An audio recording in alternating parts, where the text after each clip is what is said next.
नमस्कार, आप देख रहे हैं स्वराज एक्सप्रेस। मैं हूं आपके साथ बुशा और सीधे लिए चलते हैं आपको जहां प्रधानमंत्री नरेंद्र मोदी 3 माह में चौथी बार छत्तीसगढ़ दौरे पर जगदलपुर पहुंचे हैं और सभा को संबोधित कर रहे हैं। महंगे पैसे देकर के आयात करो, कहते हैं ना, गेहूं बाहर भेजो और फिर ब्रेड बना करके लाओ।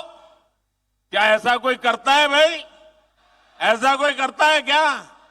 आप मुझे बताइए, आप जो घर में चावल खाते हैं तो क्या ऐसा कोई करता है कि पहले उसका धान विदेश भेजा जाता है, फिर वो धान विदेश में धुला जाता है, फिर वो धान विदेश में साफ किया जाता है, फिर धान को वहीं विदेश में भी पकाया जाता है और फिर वो पका पकाया चावल आपको खाने के लिए मिल जाता है। ऐसा कभी होता है क्या?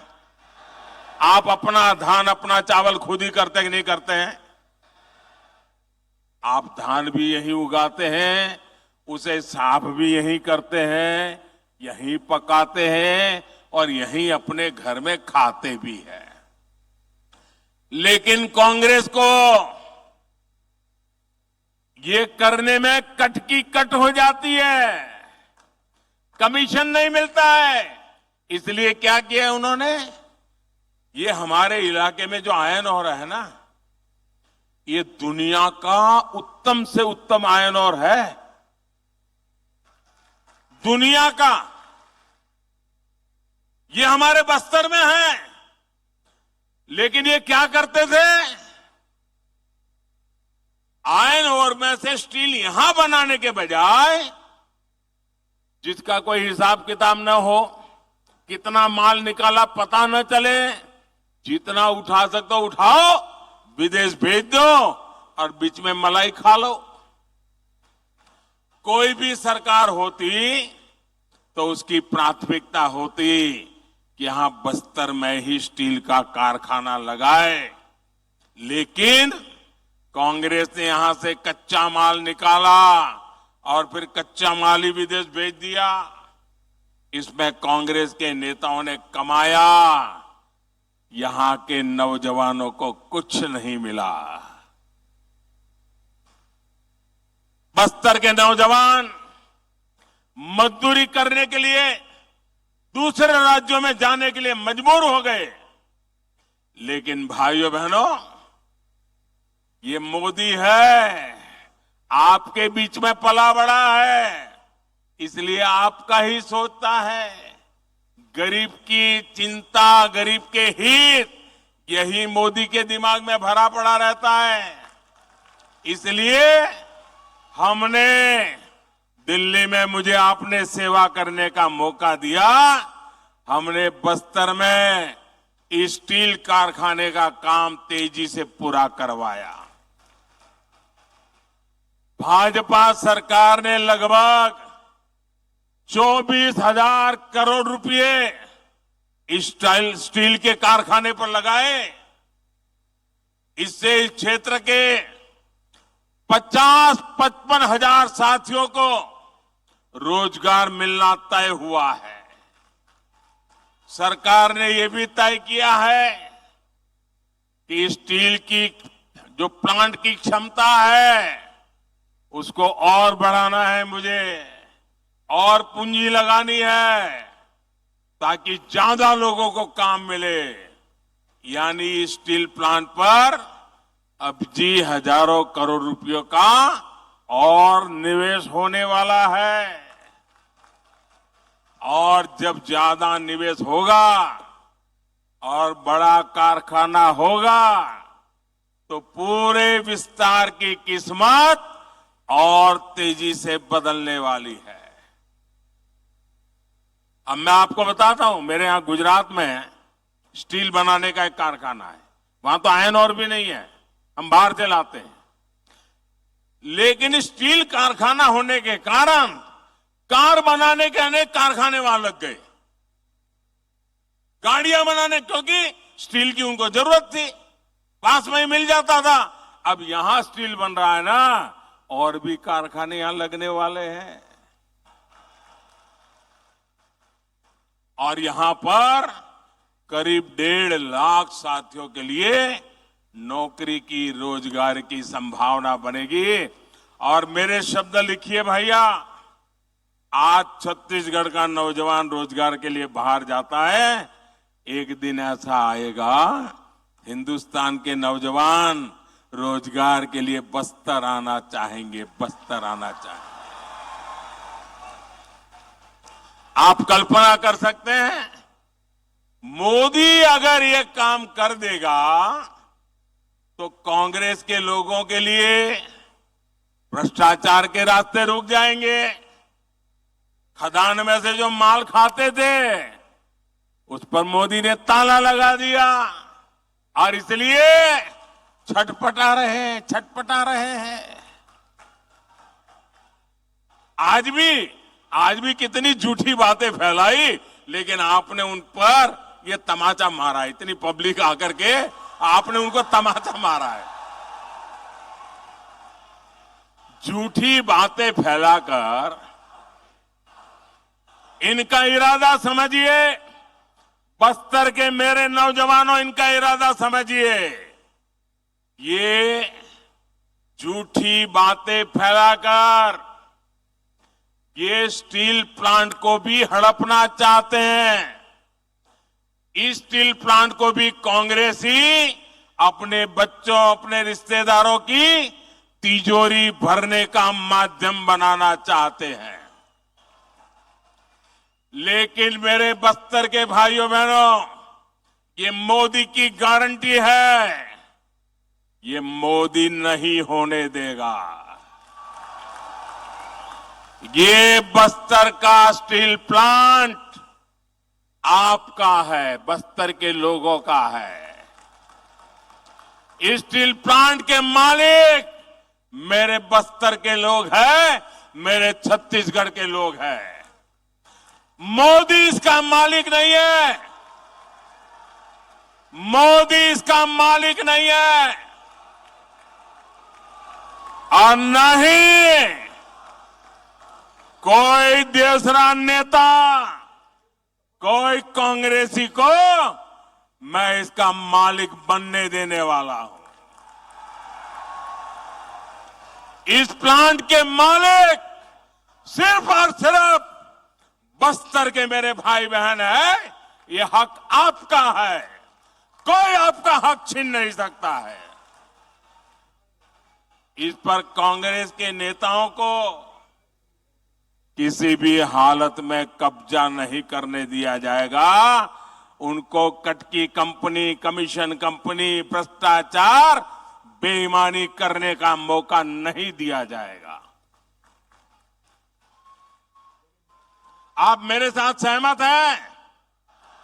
तो एक काम करिए, अपना मोबाइल फोन निकालिए और उसकी फ्लैश लाइट चालू कीजिए। मेरी इस बात के समर्थन में अपने मोबाइल की फ्लैश लाइट चालू करिए। शाबाश, देखिए, वाह, दूर दूर तक शाबाश। ये ताकत है। वाह, देखिए, ये मीडिया वाले आपकी फोटो निकाल रहे हैं। देखिए, ये समर्थन है, ये स्टील प्लांट के लिए समर्थन है। कैसा झूठ बोलते थे, और ईमानदारी देखिए, ये सच्चाई यहां देखिए। बहुत बहुत धन्यवाद मेरे बस्तर के भाइयों बहनों।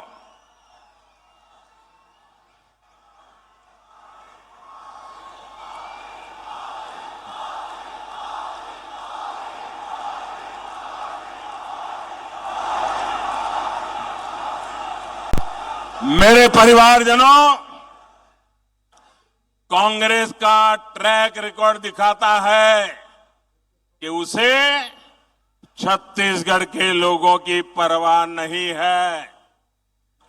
उसकी प्राथमिकता सिर्फ और सिर्फ छत्तीसगढ़ की संपदा को लूटना है।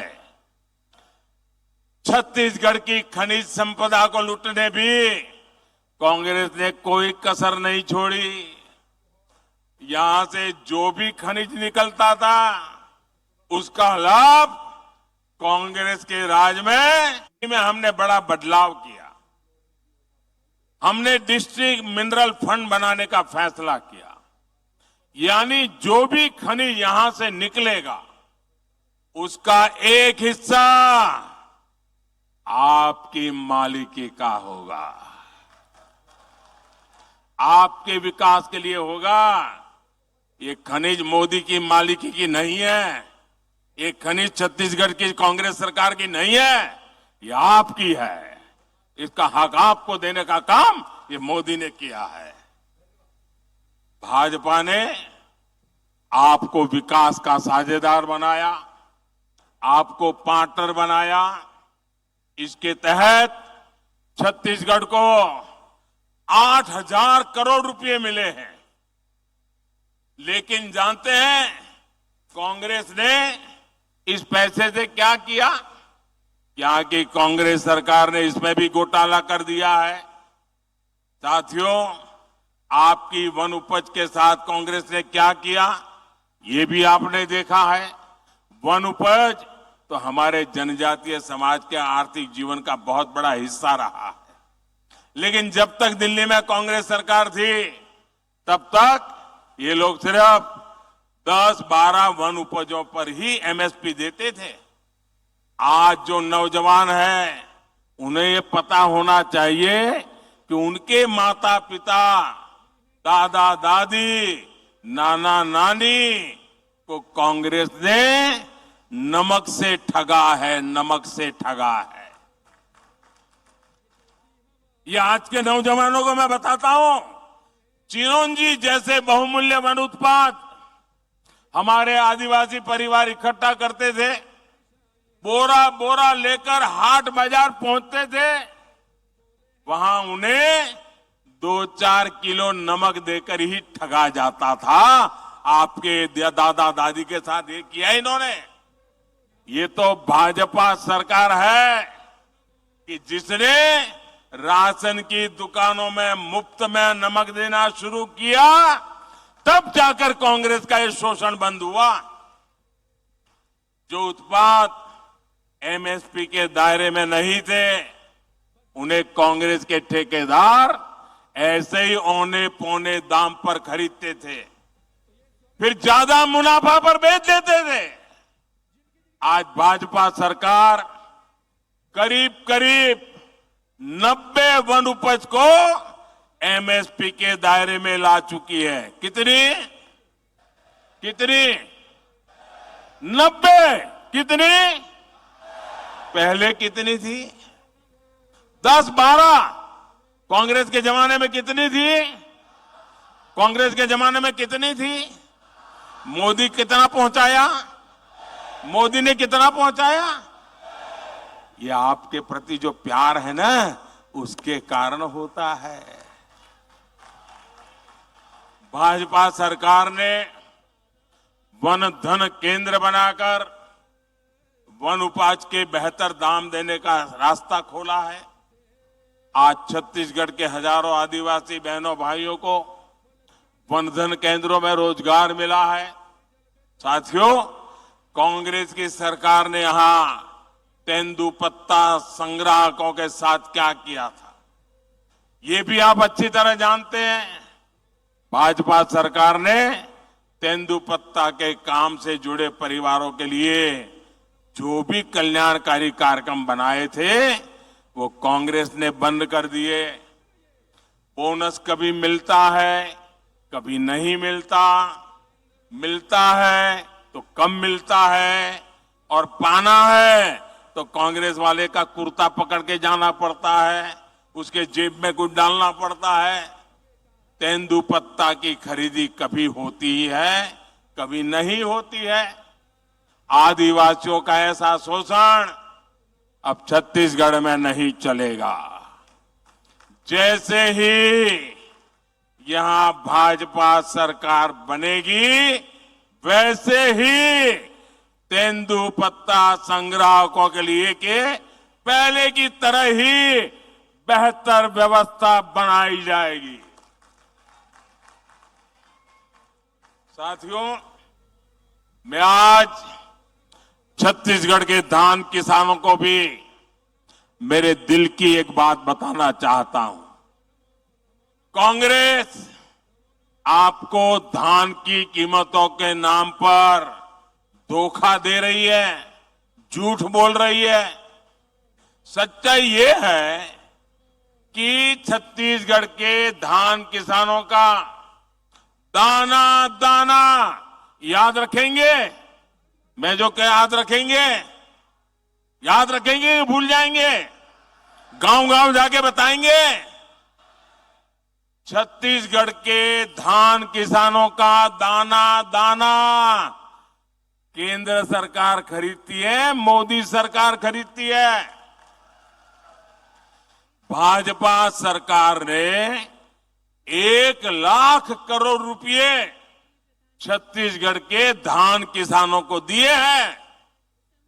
यहां पर जब भाजपा सरकार बनेगी तो धान किसानों का पूरा पूरा ध्यान रखने की गारंटी ये मोदी की गारंटी है। मेरे बस्तर के भाइयों बहनों, मेरे छत्तीसगढ़ के भाइयों बहनों, मेरे छत्तीसगढ़ के नौजवान, मेरे बस्तर के नौजवान, मोदी आज कहने आया है, आप मेरे शब्द लिख करके रखिए, आपका सपना ही मोदी का संकल्प है। यही मोदी की गारंटी है। आज बस्तर सहित पूरे देश में आयुष्मान भारत योजना के तहत हेल्थ एंड वेलनेस सेंटर बने हैं। मकसद ये है कि दूर सुदूर की मेरी आदिवासी बहनों को इलाज के लिए नजदीक ही सुविधा मिले। पूरे छत्तीसगढ़ में ऐसे लगभग 6,000 अस्पताल बनाए जा चुके हैं। इनमें से 1,000 से अधिक Ayushman health and wellness centre तो सिर्फ और सिर्फ ये मेरे बस्तर संभाग में है। मोदी ने ही आपके 5 लाख रुपए तक मुफ्त इलाज का प्रबंध किया, गरीब को मुफ्त राशन की व्यवस्था की, पक्के घर का इंतजाम किया, बिजली और पाइप से पानी का प्रबंध किया, आदिवासी परिवारों के बेटे बेटियों के स्वरोजगार के लिए सरकार विशेष स्टैंड अप इंडिया योजना चला रही है। साथियों, आज मैं बस्तर के छत्तीसगढ़ के युवा साथियों को भी एक बात बताना चाहता हूं। जो पहली बार अपना वोट डालने जा रहे हैं, वो नौजवान मेरी बात सुनिए। आपको 2014 से पहले की घटनाओं के बारे में जानना जरूरी है। 2014 से पहले दिल्ली में जो सरकार थी ना, अखबारों में बड़े बड़े घोटाले छाए रहते थे। लाखों करोड़ों के घोटाले, यही खबरें होती थी और पूरी दुनिया में हमारे देश का नाम पूरी तरह बदनाम करके रखा था। 2014 में देश ने कांग्रेस की सरकार को उखाड़ फेंका और पूर्ण बहुमत की भाजपा सरकार दिल्ली में बनाई। आज घोटालों के बजाय दुनिया में भारत के गौरव की चर्चा होती है, भारत के सामर्थ्य की चर्चा होती है। आप मुझे बताइए, आज दुनिया में हिंदुस्तान का डंका बज रहा है कि नहीं बज रहा है? ऐसे नहीं, पूरी ताकत से बताइए, हिंदुस्तान का डंका बज रहा है कि नहीं बज रहा है? अमेरिका में हिंदुस्तान का डंका बज रहा है कि नहीं बज रहा है? यूरोप में हिंदुस्तान का डंका बज रहा है कि नहीं बज रहा है? जापान में हिंदुस्तान का डंका बज रहा है कि नहीं बज रहा है? सिंगापुर में हिंदुस्तान का डंका बज रहा है कि नहीं बज रहा है? आपको गौरव होता है कि नहीं होता है? आपका माथा ऊंचा होता है कि नहीं होता है? इसलिए मेरा युवा साथियों, आपको एक बात जरूर ध्यान रखनी है। आज देश के बहुत कम राज्यों में कांग्रेस की सरकारें बची हैं और एक बार जाती है ना, 25-25 साल तक वापस नहीं आती है। और इसलिए जब इनके पास सरकारें ही कम है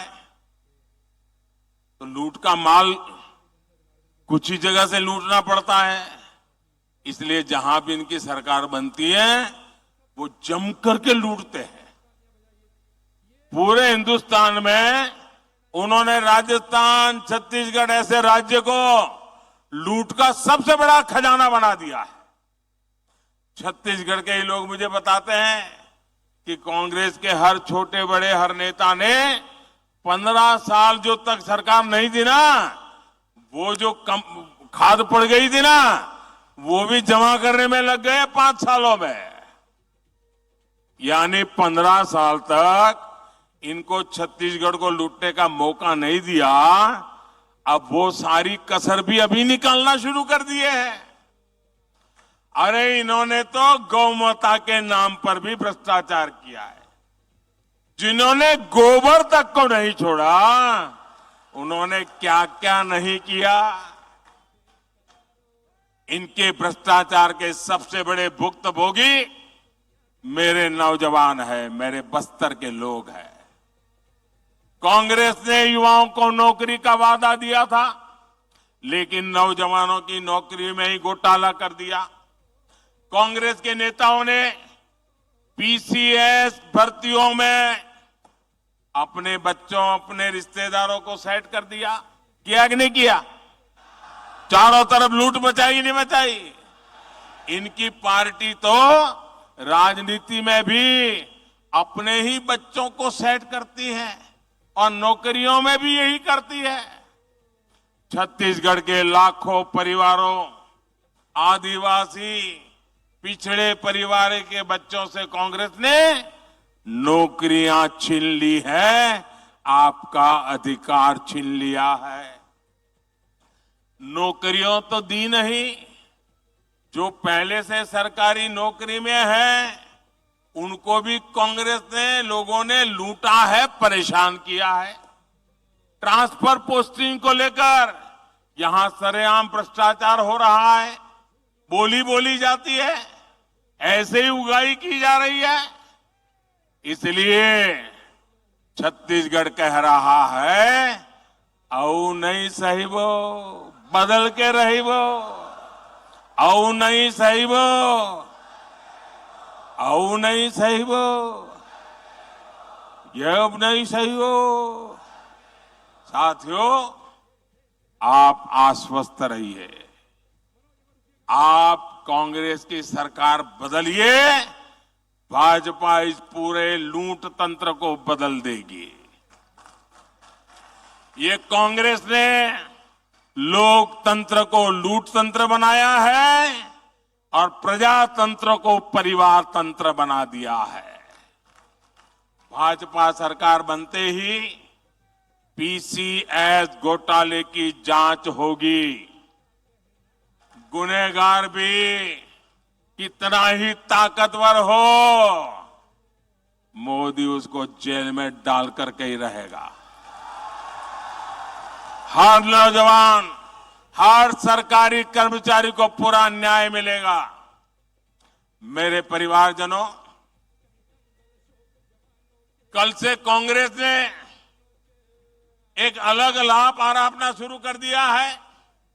ये कांग्रेस के नेता कहते हैं, जितनी आबादी उतना हक। मैं कहता हूं, इस देश में अगर सबसे बड़ी कोई आबादी है तो वो आबादी गरीब है, और इसलिए मेरे लिए गरीब ही सबसे बड़ी आबादी है और गरीब का कल्याण यही मेरा मकसद है। मैं सोच रहा था कि पूर्व प्रधानमंत्री मनमोहन सिंह जी क्या सोच रहे होंगे। भारत के पूर्व प्रधानमंत्री मनमोहन सिंह जी तो कहा करते थे कि देश के संसाधनों पर पहला हक माइनॉरिटी का है, अल्पसंख्यकों का है, और उसमें भी मुसलमानों का है। अब कांग्रेस कह रही है कि आबादी तय करेगी कि पहला हक किसका होगा। यानी क्या अब अल्पसंख्यकों का हक कांग्रेस कम करना चाहती है क्या? और आबादी के ही हिसाब से ही अब तय होने वाला है, तो पहला हक किसका होगा भाई? किसका होगा? आबादी किसकी ज्यादा है? किसका हक होगा? जरा कांग्रेस वाले स्पष्टता करें, क्या आबादी के हिसाब से हक मिलेगा क्या? तो क्या अल्पसंख्यकों को कांग्रेस हटाना चाहती है क्या? तो क्या सबसे बड़ी आबादी वाले हिंदू अब आगे बढ़कर अपने सारे हक ले लें क्या? मेरे परिवारजनों, मैं पिछले काफी समय से कह रहा हूं और फिर आज दोहरा रहा हूं कि कांग्रेस पार्टी को अब कांग्रेस के लोग नहीं चला रहे। कांग्रेस के बड़े बड़े नेता मुंह पे ताला लगा के बैठे हैं, न उनको पूछा जाता है, न वो ये सब देख करके बोलने की हिम्मत करते हैं। अब तो कांग्रेस को आउटसोर्स कर दिया गया है। कांग्रेस को अब ऐसे लोग चला रहे हैं, पर्दे के पीछे लोग ऐसी कमाल कर रहे हैं, ऐसे खेल खेल रहे हैं जो देश विरोधी ताकतों से मिले हुए हैं। कांग्रेस किसी भी कीमत पर देश के हिंदुओं को बांटकर भारत को तबाह कर देना चाहती है। कांग्रेस गरीबों को बांटना चाहती है। मोदी ने पिछले 10 साल में सारी योजनाएं ऐसी बनाई ताकि गरीबों में एक आत्मविश्वास पैदा हुआ है। और मेरे लिए तो इस देश का गरीब यही सबसे बड़ी जाति है, यही सबसे बड़ी बिरादरी है। अगर गरीब का भला हो गया, देश का भला अपने आप हो जाएगा। आज तक कांग्रेस ने यह खुलासा नहीं किया है कि कांग्रेस ने एक दूसरे देश के साथ क्या गुप्त समझौता किया है। लेकिन देश देख रहा है, इस समझौते के बाद कांग्रेस और ज्यादा भारत की बुराई करने में मजा आने लगी है। भारत के अच्छी बातों को बुरी तरह पेश करने में मजा आ रही है। ऐसा लगता है जैसे उनका भारत का प्रेम ही कम होता जा रहा है। मैं सभी देशवासियों, आपको आगाह करता हूं, कांग्रेस और उसके सहयोगियों की इस नई साजिश, हमें सतर्क रहना चाहिए। और अगर हक की बात करनी है तो मैं कहूंगा कि इस देश के संसाधनों पर पहला हक भारत के गरीब का है। गरीब चाहे वो दलित हो, गरीब चाहे वो पिछड़ा हो, गरीब चाहे आदिवासी हो, गरीब चाहे सामान्य वर्ग से हो, हमें सबसे बड़ी जाति मेरे लिए गरीब है। हमें गरीब की चिंता करनी है, हमें गरीब का जीवन बदलना है।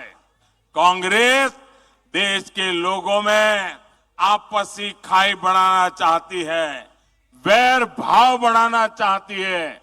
इसलिए कांग्रेस अब पूरी नई भाषा बोलने लगी है। मेरे परिवारजनों, कांग्रेस के दशकों के शासन ने देश को सिर्फ गरीबी दी है। कांग्रेस ने समाज को जाति के आधार पर बांटने का ही काम किया है ताकि इनका वोट बैंक सुरक्षित रहे। कांग्रेस आज भी इसी काम में जुटी है। आज भी यहां छत्तीसगढ़ में अलग अलग समाज अपने हक के लिए आवाज उठा रहे हैं, लेकिन कांग्रेस की सरकार साजिश के तहत उन्हें जेल में डाल देती है, उनकी आवाज को दबाने में जुटी है। दूसरी तरफ भाजपा सरकार सामाजिक न्याय के लिए पूरी तरह समर्पित है। हाल में ही संसद में महरा समाज को एससी वर्ग का दर्जा दिया गया है। इस समाज की यह मांग भाजपा सरकार ने पूरी की है। वर्षों तक अपने अधिकारों से वंचित रहे आवारा आदिवासी वर्गों को एसटी का दर्जा देकर भाजपा सरकार ने एक ऐतिहासिक निर्णय लिया है। यानी जिनकी सूद कांग्रेस ने कभी नहीं ली, उनको हक देने में भाजपा हमेशा आगे रही है। मोदी की गारंटी मतलब हर गारंटी पूरा होने की गारंटी। कांग्रेस ने महिलाओं को भी दशकों तक आरक्षण के बिना धोखे में रखा। नारी शक्ति वंदन अधिनियम, आदिवासी बेटी हमारी माननीय राष्ट्रपति द्रौपदी मुर्मू जी के हस्ताक्षर से कानून बन गया है।